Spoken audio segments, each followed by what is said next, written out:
Hi, Becca C. Smith here, and today I'm on my way to get my first tattoo.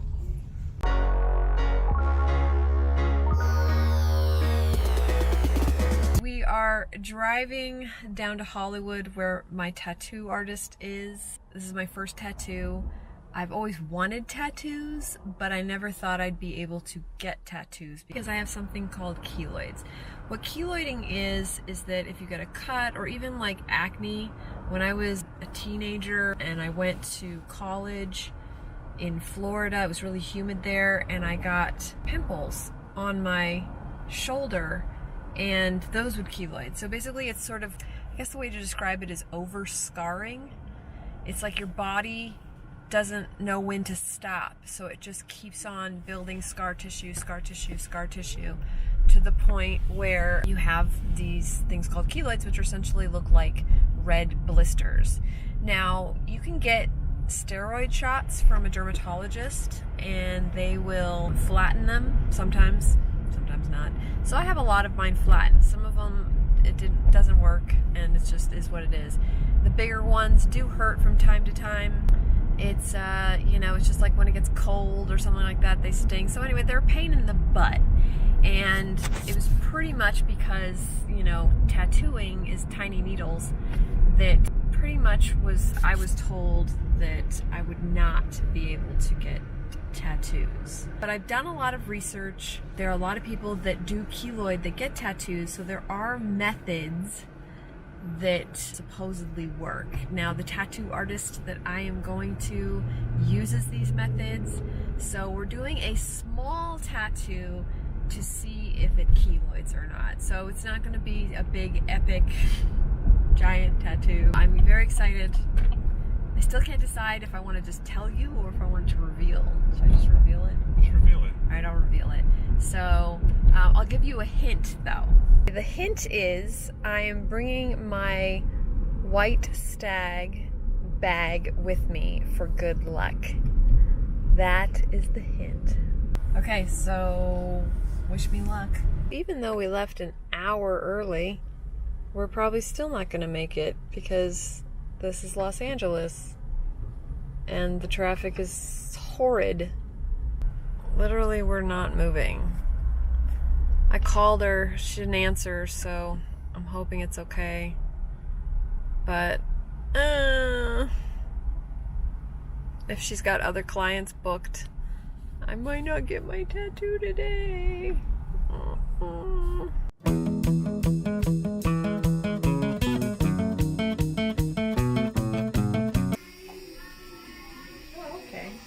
Is that horrible? No. Doesn't hurt at all. So what this is this is not a black line. This is just my little guideline for when I do your flame. Okay. Now I'm going to do black lines, but I just wanted something so that I didn't lose it. I've just been told so many times how much it hurts, so I'm all like, I'm prepared. By who? Not by me.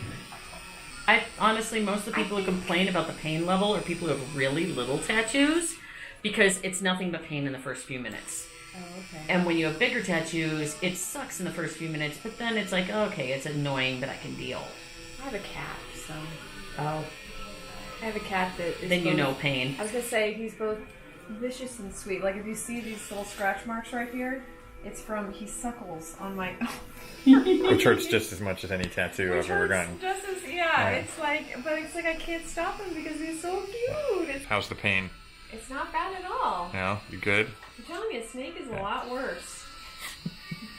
What's a lot worse? Our cat's named Snake Plissken. Oh, that's right. I forgot you made Snake Plissken.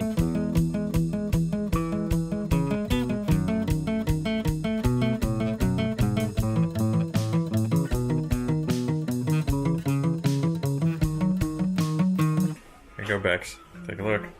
You have a tattoo, young lady. I do. Oh my god, I'm so excited. What kills me is that you're keloid and you are paler than I am.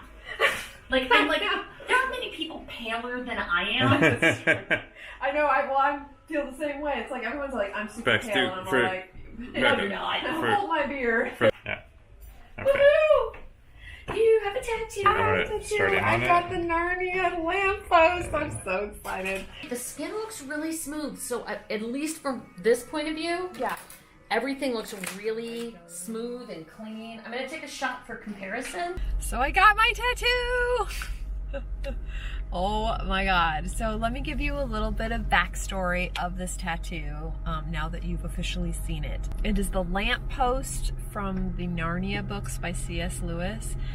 And the reason why I got that is because those books were the first books I ever read, and I was convinced as a kid that I was going to find the door to Narnia. And I would recruit my friends and we would look all day, and I think I got them to believe, but I really believed it. Like, I 1000% believed I was going to find that door. And I still look for it, so, you know, it hasn't really changed much. I'm like, I know, I'm still gonna find it somewhere, I swear. But so I got the lamppost as a tattoo because now I feel like, I don't know, it's like a symbol of the fact that Narnia is always with me. Like, the lamppost is on my arm because I did find the door to Narnia. And a lot of that is through getting to write my books and reading other people's books, and it just, so anyway, it was really important to me. And I actually even have an actual lamppost. I can't, now that I live in an RV, my cousin is babysitting that until we actually get a house at some point. Everyone chipped in and got me a lamppost. So the lamppost is very symbolic for me. So everyone that knows me is gonna go like, oh my god, you got the lamppost. It's my first tattoo. We'll see if it keloids. Cross your fingers that it doesn't, because the whole tattoo that eventually I would like to get is I want to get the white stag of Narnia next to the lamp, and then the trees of the forest. So like the whole arm would be essentially Narnia with the lamppost and the stag and the trees. So that would be the ultimate goal if I can. But if I do keloid, then the worst that happens is that it'll just be like raised, so that the tattoo where the ink is will just be raised slightly. So it'll be a tattoo with texture. So it still will look cool, but it means that I can't do anything more than this. So I wanted the tattoo to look great as is, and then, but also to, if everything goes well, I get to expand it into something even bigger. So that's it. That's my first tattoo. Thank you guys so much for joining, and I will see you in the next video. Bye.